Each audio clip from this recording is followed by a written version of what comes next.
Ok, salut. Le retour de la foire aux questions. Aujourd'hui, je voulais vous parler d'une question. C'est Farid qui m'avait demandé. Alors, je vais lire la question. Donc, en fait, ah oui, c'est ça. Donc, c'était voilà, il avait euh, eu- par rapport à un livre qui disait que en fait, l'hyperventilation était mauvaise pour la santé. D'où cette idée qu'en fait la technique respiratoire Wim Hof serait également mauvaise pour la santé.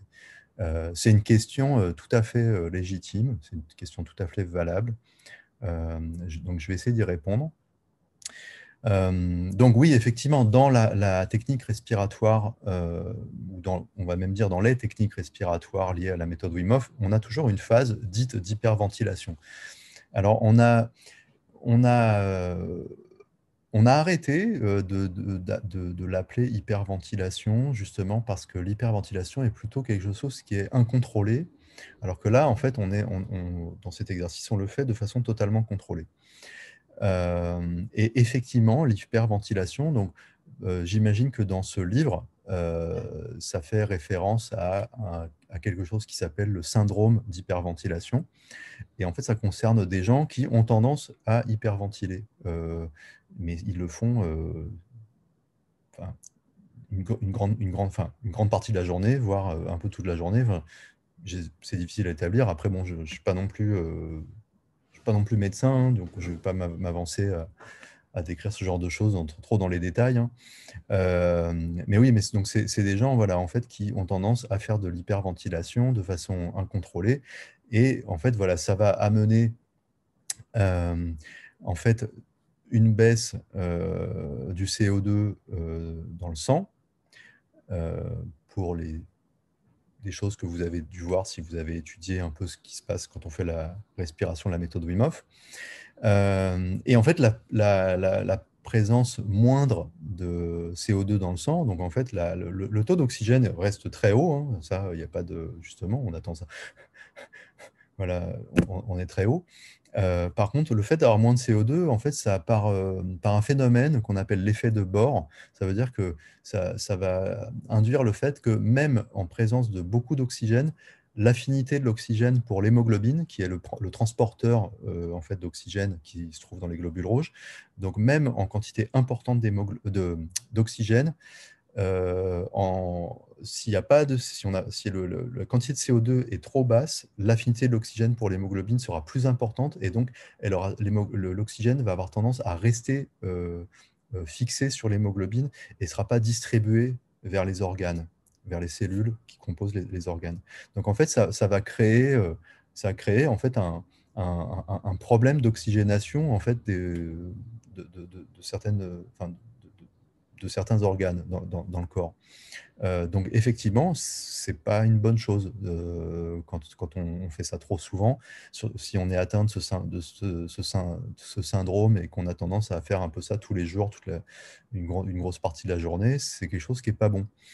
Euh, Qu'est-ce qui se passe quand vous faites une technique respiratoire type méthode Wim Hof? Oui, il va y avoir ces phases de d'hyperventilation, mais qui seront là en l'occurrence, qui seront contrôlées.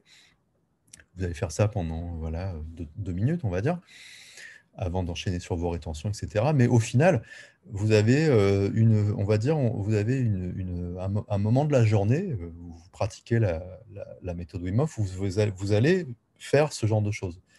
Euh, mais ça n'a rien à voir avec vivre ce genre de choses tout au long de la journée. C'est ça qui est très important de comprendre. Le dit mon vieux mentor, enfin, non, non, il n'est pas vieux, plus jeune que moi, hein. Comme le dit mon mentor Jesse, euh, en fait, la technique respiratoire Wim Hof, c'est un peu comme, c'est l'équivalent d'aller à la salle de gym pour la respiration. C'est quelque chose que vous faites une fois dans la journée pour, voilà, en retirer certains bénéfices, de la même façon à ce que vous allez, à un moment de la journée, soulever des poids ou courir. Mais c'est probablement pas une très bonne chose pour la santé non plus de soulever des poids toute la journée ou de courir absolument toute la journée. Enfin, là, si je dis ça comme ça, vous voyez, ça doit vous sembler totalement pas très réaliste, on va dire. Et ben, la technique respiratoire Wim Hof, c'est la même chose. Donc, c'est pour ça que euh, je, vous- je dirais vraiment qu'il y a très, très peu de chances en fait, que cet état d'hyperventilation qu'on a pendant une pratique respiratoire Wim Hof soit vraiment un problème pour la santé. Le problème, c'est quand ça devient quelque chose de chronique qu'on fait un peu tout au long de la journée sans le contrôler.